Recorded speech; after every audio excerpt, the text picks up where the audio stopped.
Nanti negara udah hancur semua baru dia muncul. Itu di hadisnya. Idza muliat al-ardu jawran.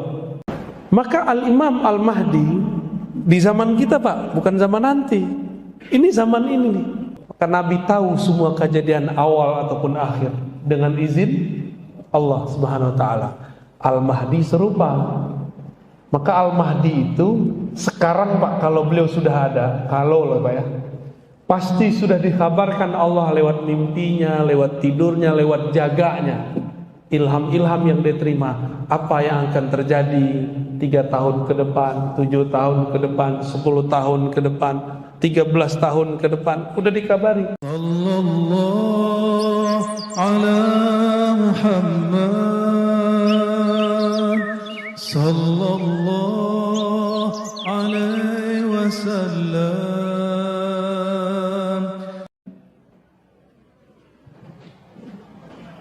Dalam suatu majlis, kata Sayyidina Huzaifah, riwayat Imam Abu Daud, hadisnya sahih, di Kitabul Fitan, bab tentang fitnah akhir zaman.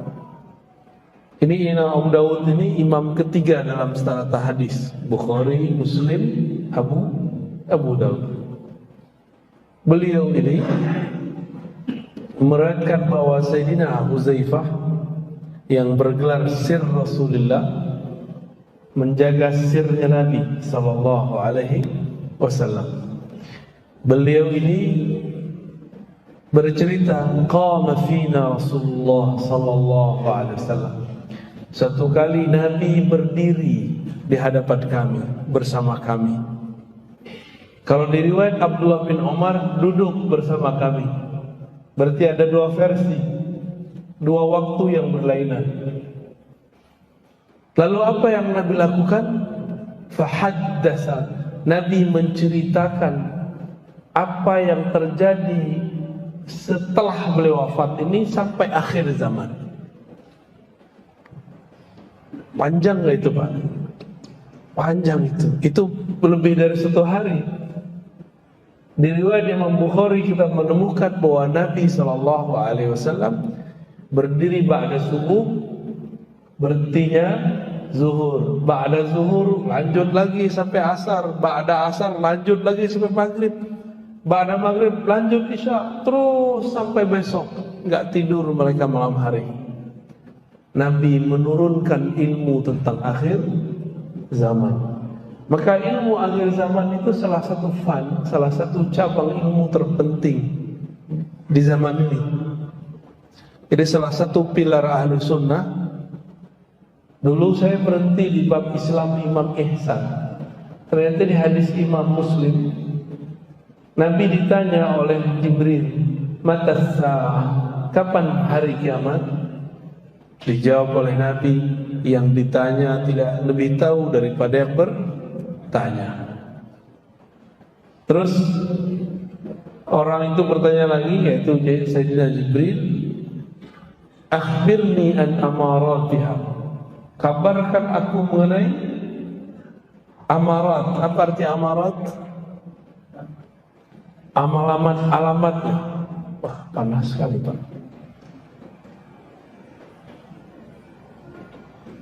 Lalu Nabi kabarkan. Berarti ilmu yang diturunkan Nabi bukan ilmu mengenai kapan kiamat. Ini rumus. Tapi ilmu yang diturunkan Nabi mengenai tanda-tanda kiamat.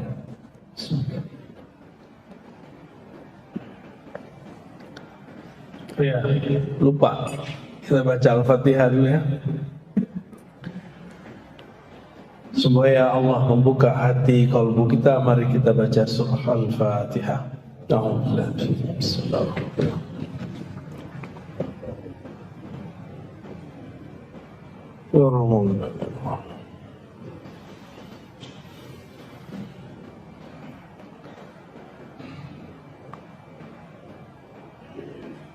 Maka kita tambahkan pilar ahlu sunnah ini salah satunya mengetahui akhir zaman. Akhir zaman ini kita pecah jadi 2 ilmu. Pertama mengenai pergerakan menyambut akhir zaman. Yang kedua, al-khilafah, kekhalifahan di akhir zaman. Dan saya sudah berulang-ulang mengatakan semua masuk ke dalam alam bawah sadar kita.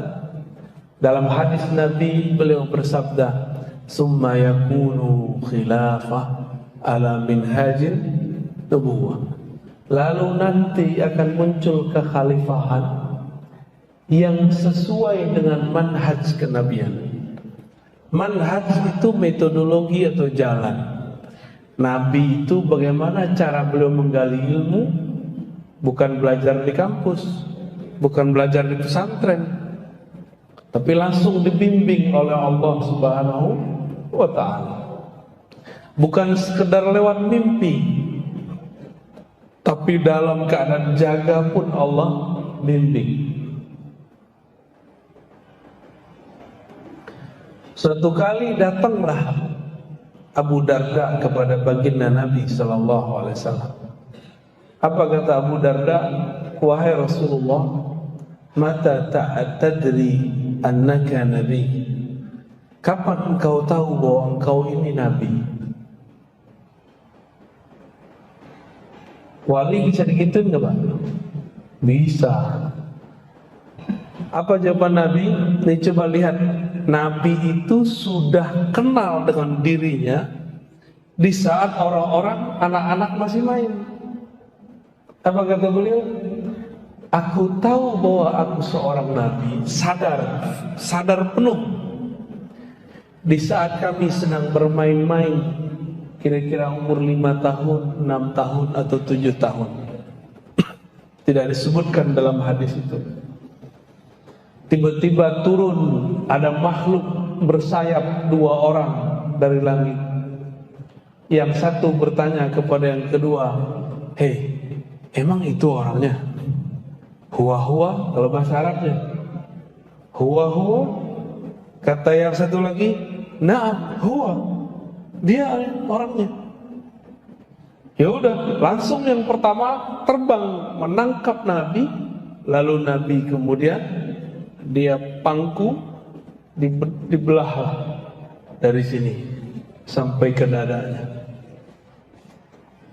Waktu itu Nabi sedang bermain dengan seorang anak. Anak itu adalah putra daripada ibu susunya, Halimah Sa'diyah. Itu beliau masih ingat tuh. Apa kata anaknya ini, anak Halimah? Dia lari ke rumah. "Ibunda, ayahanda, ya abati, ya amati.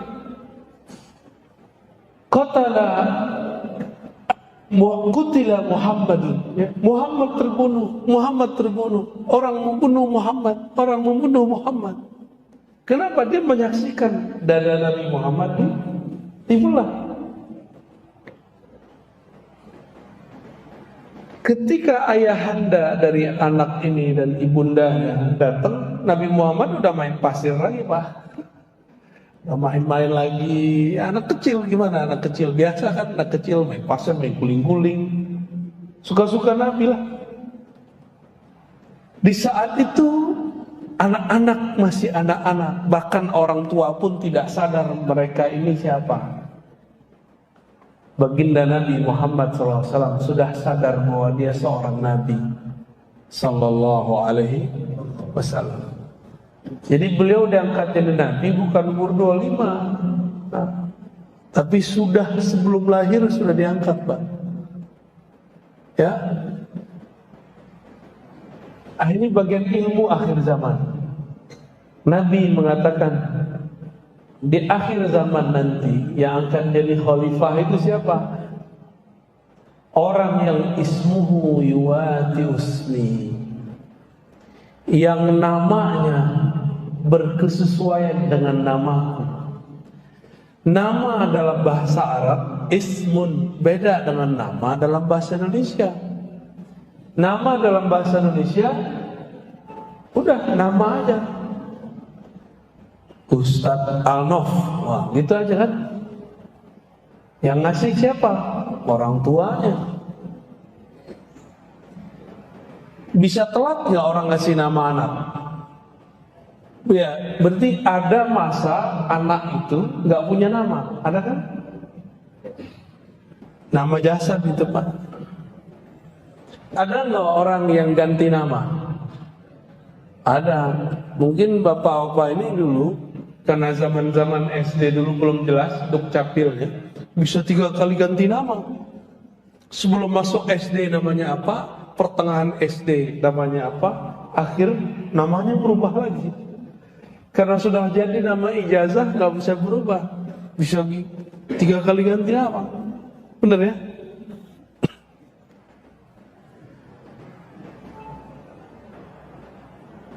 Yang dimaksud nama di situ dijelaskan oleh Imam Al-Bajuri.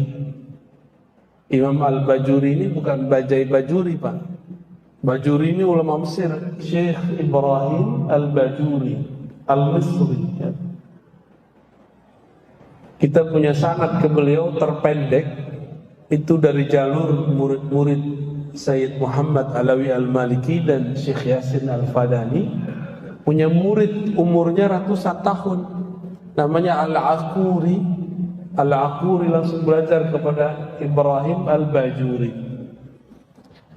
Apa kata Imam Al-Bajuri? Ism itu maknanya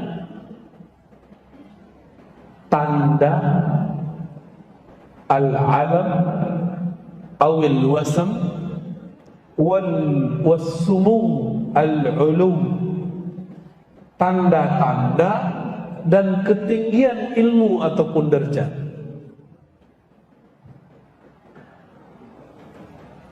Berarti tanda yang terjadi pada baginda Nabi akan terjadi pada Imam Al-Mahdi. Ketinggian ilmu yang ada pada Nabi akan diberikan kepada Al-Imam Al-Mahdi. Nabi itu dapat wahyu lebih sering sadar atau lagi tidur? Sadar. Maka Al-Mahdi dapat ilhamnya seringnya lagi sadar. Tapi sekarang ada yang digadang-gadang jadi Imam Mahdi pakai mimpi. Masa kita mau menggantungkan hidup kita pakai mimpi orang Pak? Kita nggak kenal juga dia siapa. Udah ketemu Rasulullah belum tentu. Di hadis Abu Daud dikatakan bahwa ada keturunan Rasulullah nanti yang ngakunya salah. Dia bukan Mahdi, dia ngaku Mahdi. Ada riwayat Abu Daud. Pakai ngaku-ngaku di YouTube lagi ya. Masa Imam Mahdi ngaku di YouTube? Dan itu bukan 1 2 Pak, banyak. Ini persoalan akhir zaman, ini persoalan yang ditulis di Quran. Ilmu sa'ah itu di sisi Allah.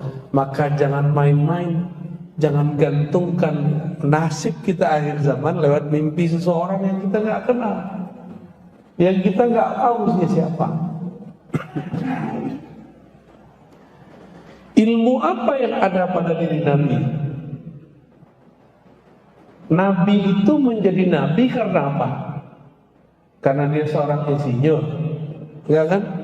Dia hafal kitab, enggak. Ilmu apa yang ada di kolbu Nabi? Banyak ilmu di kolbu Nabi. Pertama, ilmu awalin, ilmu masa lalu.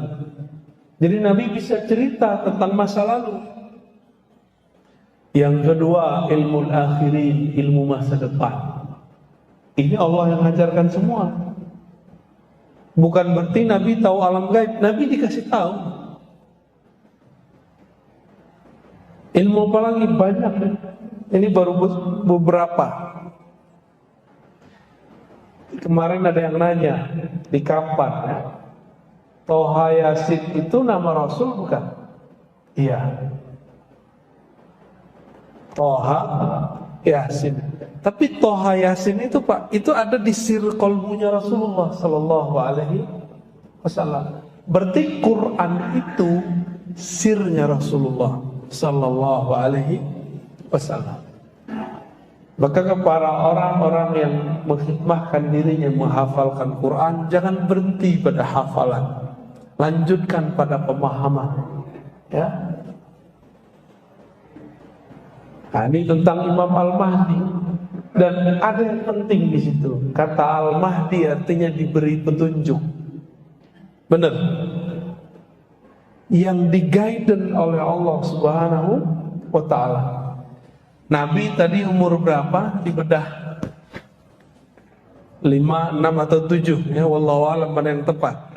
Sama, pasti dulu Al-Mahdi itu waktu dia masih kecil, dia dibedah juga dalam keadaan jaga, bukan lagi tidur. Kalau Mahdi palsu ya tidur. Itu Mahdi mimpi namanya. Nabi SAW Allah balut nggak dengan sisi-sisi manusiawi? Nabi itu dagang, benar? Dagang ya? Sebelum dagang gembala kurma, gembala apa? Kurma kon gembala. Nanam kurma nanti pas di Madinah. Gembala kambing, domba. Itu kita sebut memerankan sisi manusiawi. Jadi kalau Yahudi lewat, masa Nabi akhir zaman gembala kambing, gak mungkin gitu, dia tinggalin tuh.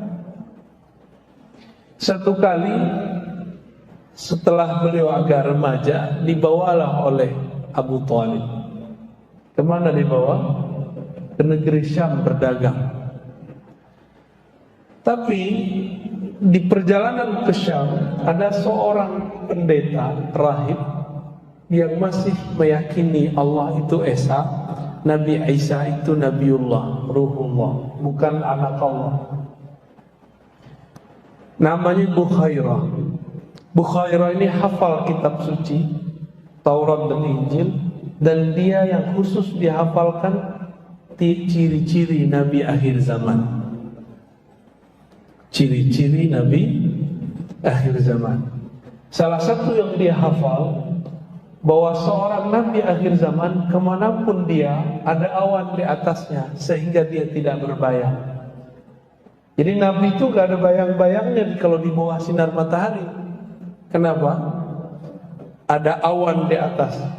Ini bukan awan kinton ya. Malam tadi kita bahas awan kinton, karena banyak anak muda pada paham Son Goku. Ya, kartunnya anak-anak Pak, apa udah nggak nonton ya, udah nggak tahu. Itu kartun. Jadi dipersonifikasikan. Kalau di kartun itu ada sosok bisa menaklukkan awan. Cuman dia hanya menaklukkan satu awan. Kalau Nabi Muhammad SAW bisa semua awan dia taklukkan dengan izin Allah Subhanahu wa ta'ala. Bukhairah melihat bertahun-tahun, adakah di antara kafilah yang lalu lewat, lalu lalang, yang ada awan di atasnya mengikuti. Sepanjang umurnya melihat tidak ada satupun kecuali kafilah Abu Thalib kali ini. Maka dia panggillah utusannya, muridnya, santrinya, panggil itu orang, siapa pemimpinnya, kita jamu makan. Dan jangan lewatkan satu orang pun. Akhirnya semua jadi jamu. Beliau keluar, dilihat awan tidak ada di atas tempat makan. Maka dipanggil Abu Thalib, Abu Thalib, adakah orang yang belum engkau ajak makan? Jawaban Abu Thalib, oh perasaan tidak ada. Bertanya lagi Bukhairah, pasti ada. Oh, bingung Abu Thalib, ini orang aneh ya. Akhirnya Abu Thalib bilang, ada, tapi anak kecil, anak bawah. Anak bawah. Anak saya Muhammad. Abu Thalib menganggap Nabi Muhammad sebagai anaknya karena ponakannya yang ayahnya sudah meninggal. yaitu adiknya Abu Thalib sendiri. Lalu dipanggillah Nabi Muhammad, dilihat waktu bergerak di atasnya ada awan. Langsung disidang itu Abu Thalib. Abu Thalib, kamu sini. Disuruh semua orang keluar. Ya Abu Thalib, inna hazal ghulam nabiyyun. Ini bocah, anak ini bukan orang biasa, anak ini nabi. Berarti Bukhairah sudah tahu bahwa sosok Muhammad bin Abdullah sudah jadi nabi waktu masih kecil. Benar ya? Kejadian kan kisah itu sama. Yang tahu siapa? Bukhairah. Bukhairah itu wali Allah Subhanahu wa taala. Ya, kalau kita buka-buka isi kolbunya, mungkin dia juga seorang nabi tapi tidak punya kerasulan, enggak punya risalah. Di Bukhairah. Apa kata Bukhairah? Wahai Abu Thalib, tolong engkau sembunyikan, engkau jaga Muhammad. Kalau Yahudi tahu siapa dia, mereka akan membunuhnya.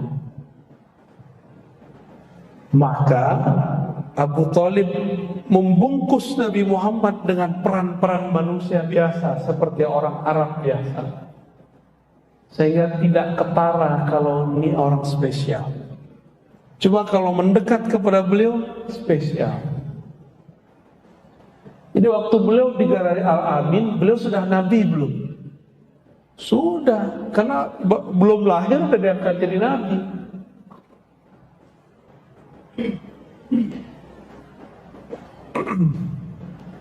Maka Al-Imam Al-Mahdi di zaman kita, Pak, bukan zaman nanti.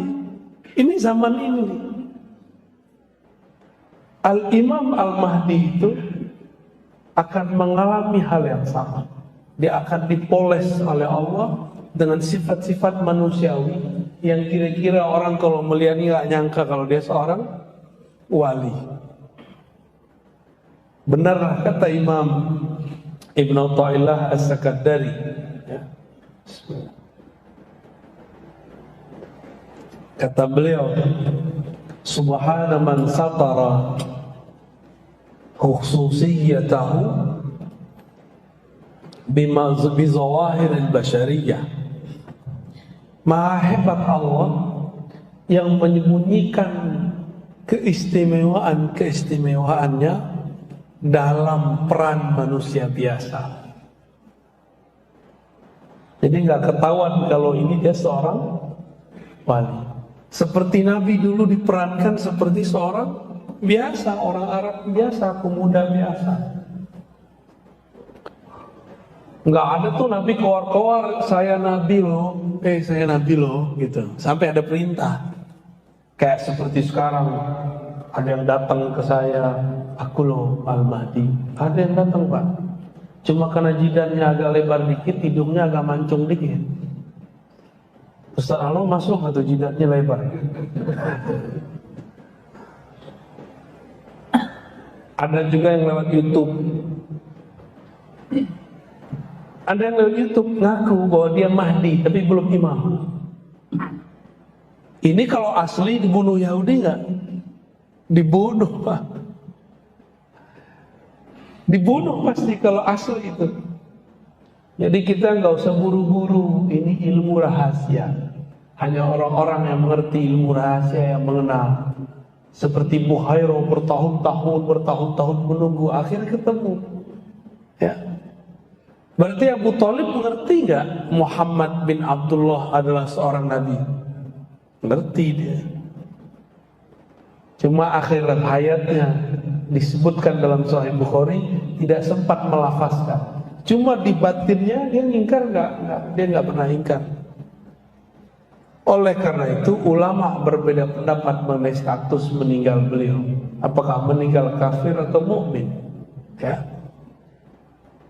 Nah itu bagaimana cara memahami ilmu akhir zaman. Jadi babnya ma'rifatul ism, bab mengetahui nama, yaitu tanda-tanda. Maka pelajarilah tentang sirah kenabian, kejadian yang akan terjadi pada Al-Mahdi nggak jauh beda. Bedanya nanti formulasinya. Nah, Bapak Ibu Saudara sahabat ikhwan akhwat fillah, seperti yang saya sebutkan di tempat yang lain kemarin yang sudah mengikuti, akhir zaman ini semua ilmu dikumpulkan Allah.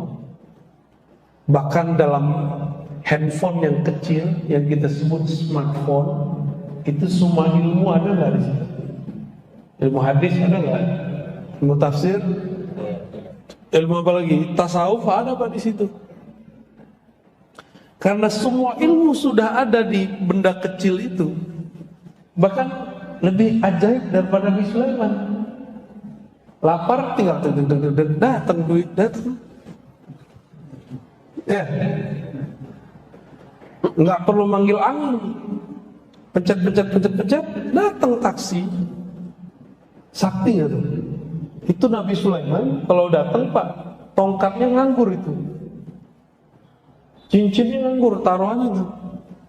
Main handphone aja kita, mau makan mau apa. Ini saya serius loh Pak. Nabi-nabi dulu kalau hidup sekarang pasti beli smartphone. Serius. Karena Nabi itu manusia biasa. Apa kata Allah? Qul, katakan, ana basyarun mislukum. Aku basyar seperti kalian. Bedanya cuma satu, yuha ilayya. Diwahyukan kepadaku bahwasannya tiada ilah, tiada yang disembah, tiada Tuhan kecuali Allah Subhanahu wa ta'ala. Itu aja bedanya. Berarti Al-Mahdi sama enggak? Dia manusia kayak kita. Bedanya kolbunya selalu dapat ilham. Maka dia berjuang dengan ilham, bergerak dengan ilham, bukan pakai tebak-tebakan, bukan pakai cocok-cocok logi, bukan pakai ambisi, bukan pakai nafsu. Maka pencirian gerakan akhir zaman yang sesuai dengan sunnah Nabi, sesuai dengan ajaran Al-Imam Al-Mahdi, itu yang bergeraknya Al-Mahdi, orang yang hatinya diberi petunjuk oleh Allah Subhanahu wa ta'ala. Dan petunjuk ini dia terima setiap saat di kolbunya. Mimpinya adalah pengkhabaran, jaganya adalah pemakrifatan. Jadi mereka ini yang seperti dikatakan Nabi, Nabi pernah berkalam Pak. Tanamu qalbi, tanamu ainayya wa la yanamu qalbi. Mataku tidur, hatiku tidak tidur. Hadis Bukhari dan Muslim. Matanya tidur, kolbunya tidak tidur. Maksudnya gimana? Kalau Nabi tertidur, maka beliau masuk ke alam kolbu, masuk ke alam yang lain, diperjalankan oleh Allah Subhanahu wa ta'ala. Jadi Nabi itu kadang lagi sadar, lagi sholat, kadang lagi tidur. Itu diperjalankan ke masa depan, diperjalankan ke masa lalu. Maka Nabi tahu semua kejadian awal ataupun akhir dengan izin Allah Subhanahu wa ta'ala. Al-Mahdi serupa. Maka Al-Mahdi itu sekarang Pak, kalau beliau sudah ada, kalau lah Pak ya, pasti sudah dikabarkan Allah lewat mimpinya, lewat tidurnya, lewat jaganya, ilham-ilham yang dia terima, apa yang akan terjadi 3 tahun ke depan, 7 tahun ke depan, 10 tahun ke depan, 13 tahun ke depan, udah dikabari. Corona ini pasti dia sudah dikabari. Cuma jangan ketipu. Di sini ada Mahdi terinya. Dia juga ngaku-ngaku dikasih tahu. Padahal baru ketahuinya baru sebulan sebelum, setahun sebelum. Kalau Al-Mahdi dari kecilnya udah dikasih tahu. Waktu dibedah dadanya oleh malaikat, itu dia sudah kasih tahu langsung semua kejadian itu. Makanya Nabi Muhammad waktu diusir dari Taif, beliau balasnya. Karena beliau sudah diperlihatkan itu dulu di masa kecilnya.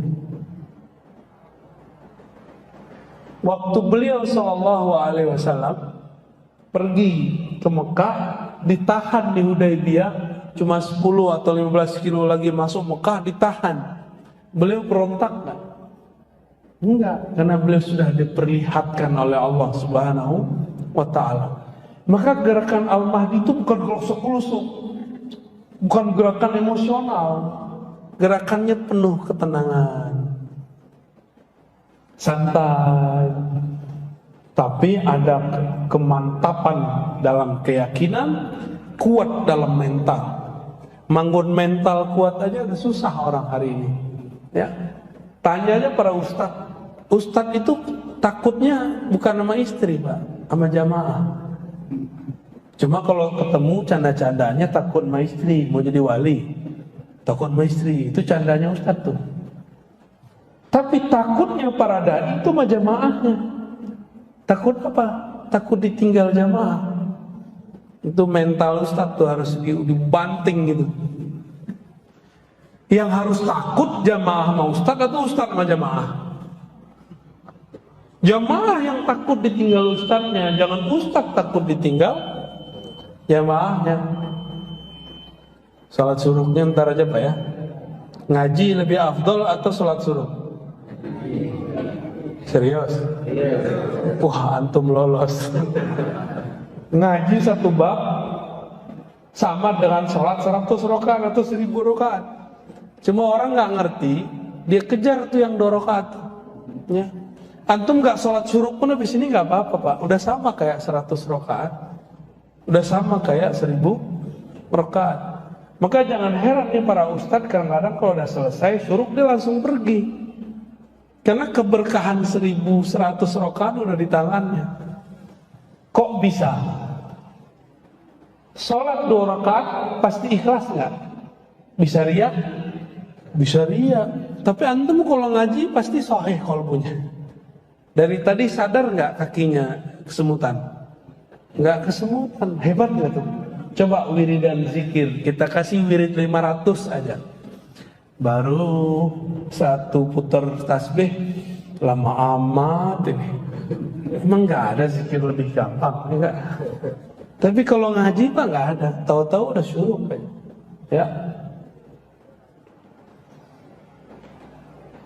Karena kajiannya pendek sekali, kita pindah topik langsung ke Dajjal. Ya. Jadi Imam Mahdi clue-nya tadi, dia bergerak dengan hidayah dari Allah, bukan tebak-tebakan, bukan emosi, bukan pakai ro'yu, bukan pakai kendaraan partai politik Pak. Maka nggak ada gerakan kemahdian itu anti politik, anti negara, berontak tuh nggak ada. Gerakan Al-Mahdi itu tidak ada menghancurkan satu negara, nggak ada.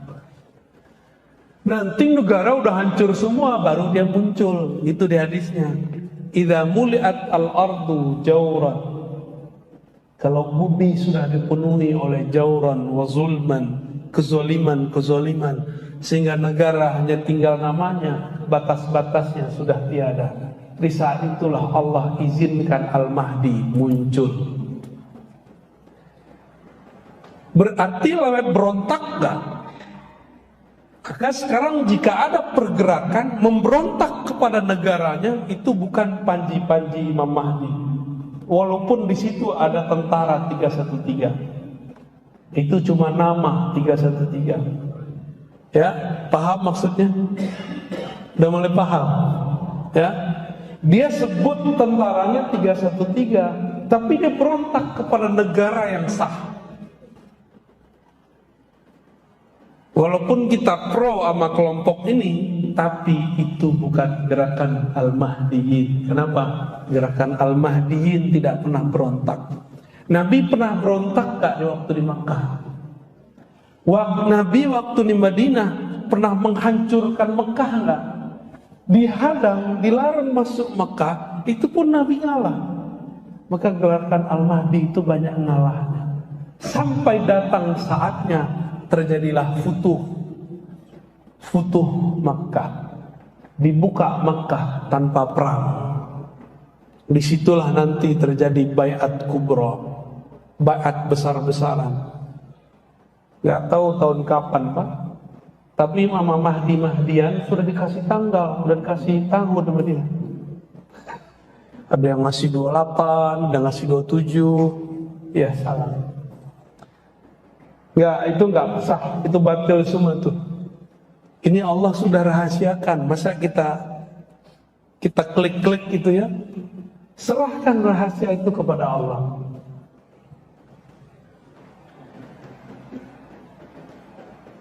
Saya pernah nanya dari awal datang ke sini sampai hari ini, adakah bencana global yang lebih besar sepanjang sejarah dunia melewati corona? Efeknya Pak, efeknya goyang negara, goyang ekonomi, benar ya? Banyak goyang Mas, goyang masjid, gak hanya masjid, gerejanya tutup. Jadi bukan hanya kita yang gerakan mereka itu gerakan anti agama Pak, semua agama dimusuhi. Jadi gerakan-gerakan yang kita sebut Juyushud Dajjal, tentara-tentara Dajjal itu, Dajjal itu artinya apa? Apa arti Dajjal? Raja dusta. Raja dusta artinya. Akhirnya kita nggak bisa ngapa-ngapain lagi, terpaksa ngikutin sistem mereka. Udah ikutin aja Pak, ikutin aja tanggal mainnya. Nabi Muhammad kan sering ngalah, makanya saya ngalah. Suruh vaksin, udah vaksin. Ya, habis itu bekam kita Pak. Ya, Nabi Muhammad itu didatangi Jibril, bilang gitu, ya Muhammad, sampaikan kepada umatmu ada pengobatan langit namanya bekam. Walaupun yang bekam orang bumi, tapi itu pengobatan langit. Maksudnya apa kalau langit? Biasanya penyakit itu diobat, ini sekarang penyakitnya dibuang. Canggih gitu. Kalau nggak biasa donor darah, bekam aja Pak, berkah banget. Cobain rasakan. Imam Ahmad tuh setiap kepalanya berat, apalagi orang Pekanbaru ini suka makan gazebo, nggak jelas. Apalagi, waduh, santan tuh paling bahaya. Wajah-wajah suka makan santan. Apa tuh dendeng balado? Dendeng nggak ada masalah, tapi minyak baladonya masalah. Itu harus dibuang Pak, nggak bisa pakai obat, dibuang. Makanya darahnya Nah, Nabi Muhammad SAW dikabarkan di langit, ini pengobatan akhir zaman. Jadi kalau versi saya, bekam itu wajib. Bukan secara syar'i, secara kesehatan, sihhi, ilmu kesehatan lah di akhir zaman. Kalau bekam Pak, harus sekali coba dong.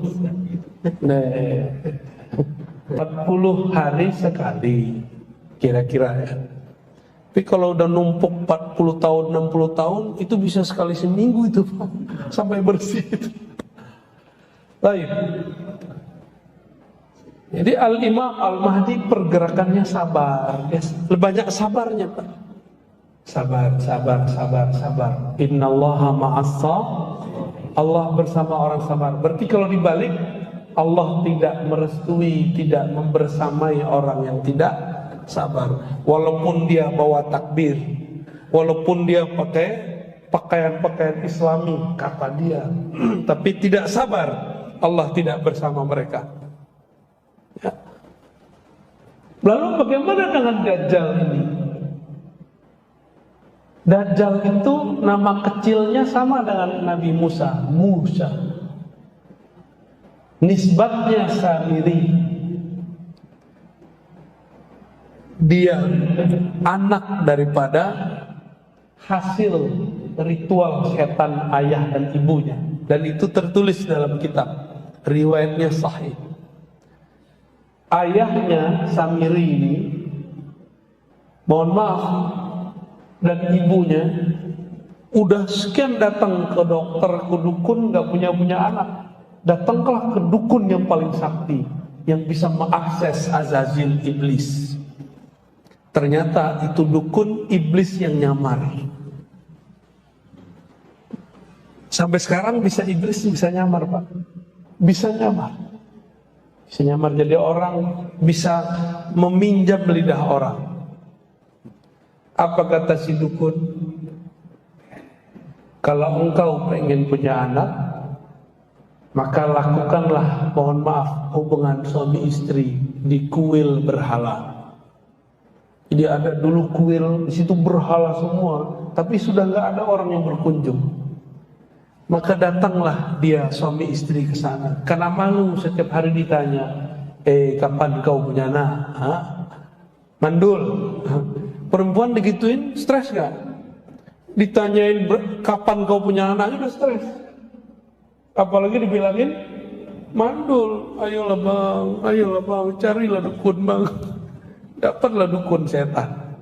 Akhirnya mereka melakukan ritual, tapi dikasih amalan-amalan iblisiah. Dilakukanlah hubungan suami istri di situ. Karena pakai ritual iblis, ternyata iblis meminjam tubuhnya untuk menghamili istrinya. Maka hamillah istrinya. Secara nutfah sperma suaminya, tapi secara spirit Azazil. Itulah anak iblis paling sakti di dunia, bernama Musa bin Sam'un atau Dajjal bin Azazil. Jadi kalau ada orang bertanya, adakah iblis punya anak separuh manusia? Ada. Itu namanya Dajjal. Itulah biodata Dajjal, Pak. Ya. Kita kan menceritakan apa yang kita dapat aja ya. Yang kita nggak dapat kita nggak bisa cerita. Waktu lahir itu anak belean atau belean. Bahasa orang awak tuh ya bukan di sini nih tuh. Cimato. Buhu apa soleh. Baciri matonya, Pak. Jadi matanya tuh kalau bahasa Seberang tuh belean. Mata itu ya bertahun-tahun. Tahun pertama, kedua tuh nggak bisa buka. Skenario-nya mirip seperti dulu Banul Jan terjadi kiamat pertama bangsa jin di bumi. Allah kirimlah Jibril untuk menyelamatkan Azazil. Kejadiannya mirip, cuma bedanya ini bukan kiamat. Di negeri Samara, tempat Samiri lahir, terjadi banjir besar. Allah kirimlah Jibril bersayap 360 kanan, 360 kiri. Cepatnya bukan main, selamatkan anak Azazil. Ini skenario Allah semua. Ini Allah semua yang atur, Pak. Jadi kita senyum-senyum aja, ini Allah yang atur semua. Ya, Allah lagi buat drama akhir zaman. Nah, lolosnya nih, ikut kalut atau waras. Diambillah tuh anak, nggak ketahuan ayahnya kemana. Maka Samiri sampai hari ini dia nggak tahu ayahnya di mana dan dia masih meyakini ayahnya hidup. Dibawalah ke suatu pulau, seperti dulu ayahnya Samiri, ayah batinnya yaitu iblis. Dididik oleh Jibril, diajarkan zikir. Bedanya, kalau dulu Azazil diizinkan zikir di langit 1, 2, 3, 4, 5. Tapi pintu langit kan sudah ditutup, kecuali untuk Nabi Muhammad SAW. Maka Azazil, anak Azazil bernama Samiri ini dilatih Ismul A'zam, Al-Ismul A'zam. Jadi Samiri ini bisa sakti karena Allah kasih nama. lewat Sayyidina Jibril alaihis, sakti dia Pak. Binatang aben bisa tunduk sama dia. Sihirnya mirip-mirip dengan aslinya.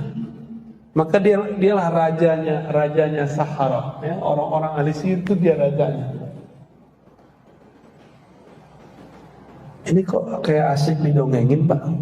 Ini bukan dongeng Pak, ini asli. Ini cerita asli yang saya ceritakan.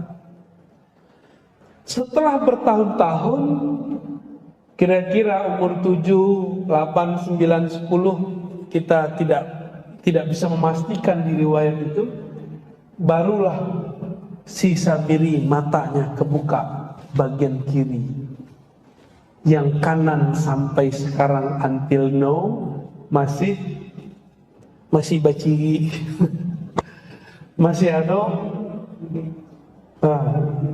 bisa boleh. Masih belean Mbak sampai sekarang. Bagian kanan. Jadi bukan seperti yang dibayangkan orang satu mata. Itu imajinasi seniman. Apalagi matanya di tengah. Itu kalau di Songgoku namanya apa? Yang tahu deh bau bukan nih. Tejinhan dia namanya. Nggak tahu lah namanya apa tuh. Itu imajinasi Pak. Jadi matanya tetap dua. Itu nanti jadi alamat bagi orang yang paham. Karena Samiri ini bisa nyamar. Bisa nyamar jadi muka Habib deh. Bisa nyamar jadi muka kiai, nggak kelihatan. Tapi saya melihat dalam beberapa pergerakan itu dia muncul bayang-bayangnya Pak. Matanya mirip. Karena saya pernah bermimpi diizinkan Allah ketemu Dajjal. Entah imajinasi, entah asli. Tapi itu yang saya lihat. Di suatu pulau, persis seperti yang dikatakan hadis.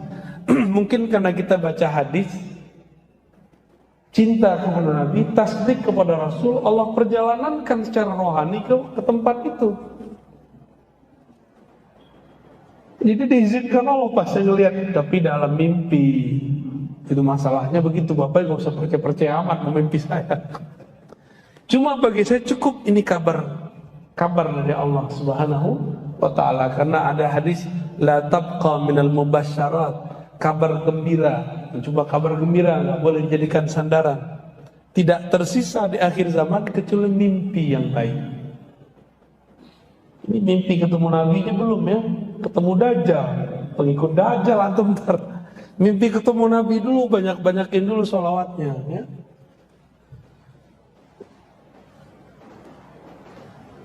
Setelah 9 atau 10 tahun matanya baru kebuka, baru dia bisa jalan. Tadinya dia juga susah jalan Pak. Karena dia anak Azazil. Azazil itu Allah izinkan gak tubuhnya kekal di bumi sampai kiamat. Jadi separuh dirinya itu kekal Pak. Samiri ini matinya ntar ya di akhir zaman ini. Harus ada yang bunuh dia. Kalau dia nggak mati-mati. Dan yang Allah takdirkan untuk membunuhnya itu adalah Nabiullah Isa. Azazil punya anak tadi Samiri. Samiri itu lahirnya diperkirakan di zaman Nabi Musa atau sebelumnya. Di zaman Nabi Isa berarti dia sudah ada atau belum? Nah, ini kita kasih tahu Pak. Yang membuat konspirasi penyaliban Nabi Isa itu dia orangnya. Dia nyamar jadi seorang santri. Namanya siapa? Yudas Iskariot. Itu dia tuh orangnya. Dia bisa nyamar-nyamar. Bisa nyamar, maka nanti dia bisa nyamar jadi Imam Mahdi Pak. Ini yang saya khawatirkan. Kenapa dia mau bunuh Nabi Isa? Karena dia diberitahu oleh Jibril, nanti nasibmu berakhir di tangan Isa.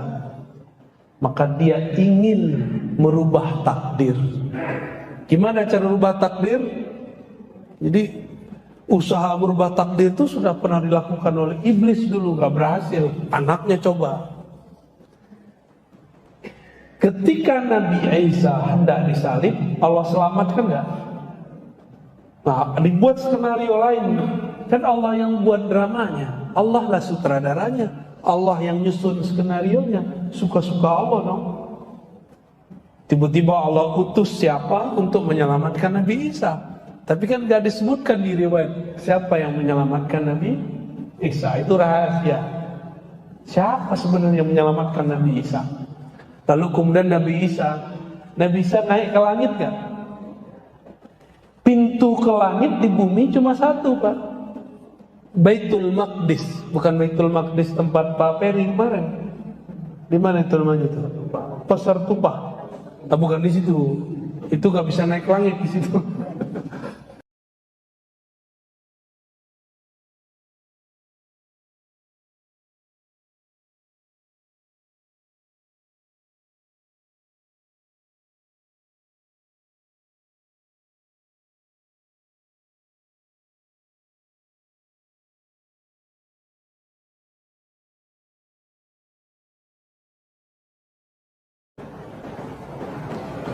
Nabi Isa dibawa oleh satu sosok yang dirahasiakan Allah ke pintu langit, yang nanti Nabi Muhammad pun naik ke langit lewat pintu itu.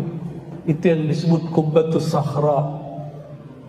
Disitulah Nabi Isa naik ke atas, langsung nyampe ke langit kedua. Berarti masih hidup nggak Nabi Isa? Masih hidup. Nabi Isa ini mempertontonkan waktu hidupnya sifat-sifat ilahiyah. Apa contohnya? Ada orang mati dihidupkan. Ambil tanah, tiup. Seperti Allah meniupkan tanah dulu menjadi Nabi Adam. Nabi Isa ambil tanah, tiup jadi burung. Kalau ada orang begitu hari ini, disembah gak? Disembah pasti. Jadi wajar kenapa kemudian beberapa orang yang tidak mengerti bab tauhid di zaman itu menyembah Nabi Isa. Mereka lupa Nabi Isa sendiri gak menyembah dirinya, tapi menyembah Allah Subhanahu wa ta'ala. Nah, bagian akhir, karena sudah 6:30 ya. Asik Pak ya didongengin ya. Kalau udah tua-tua disuka diceritain kan ya. Ini tuangku aja senang diceritain ulang ya. Karena Nabi Isa dulu tidak menunjukkan syariat yang sempurna. Syariatnya belum selesai. Umur 33 sudah diangkat. Maka nanti disempurnakan. Turun lagi di masa akhir zaman. Disempurnakan dengan syariat paling sempurna, syariat baginda Nabi Muhammad sallallahu alaihi wasallam. Ya. Nanti dapat tugas. Apa tugasnya? Al-Mahdi beri pedang. Ini pedang. Sembelihlah itu sih. Nah, Dajjal tuh nggak bisa dibunuh, Pak. Ditusuk, mau dibom nggak mati-mati. Berarti ada suatu rahasia di pedang itu dan ada kejadian yang melemahkan si Dajjal. Kita nggak tahu rahasianya apa. Jadi udah banyak tuh. Itu perang nanti nggak ada yang pakai pistol, Pak. Nggak ada yang pakai tank. Semuanya pakai kesaktian. Yang nggak sakti baru pakai panah. Yang nggak bisa terbang baru pakai kuda. Jadi nanti antum kalau umur panjang jangan kaget-kaget. Nanti orang terbang-terbang. Mau dia tentara Mahdi dia terbang, tentara Dajjal pun ada yang bisa terbang. Yang nggak mengerti ilmu kewalian wali Allah atau wali setan sama-sama tuh, sama-sama sakti. Wali Allah sakti, wali setan sakti. Ya udah main panah-panah aja. Tapi kalau dia mengerti ilmu walayah, maka sebelum dia memanah, panahnya sudah sampai. Sebelum dia memukul, pukulannya sudah telak. Masa itu masih panjang. Karena ceritanya masih ada 12 pertemuan lagi, kita cukupkan dululah sampai di sini. Wassalamualaikum.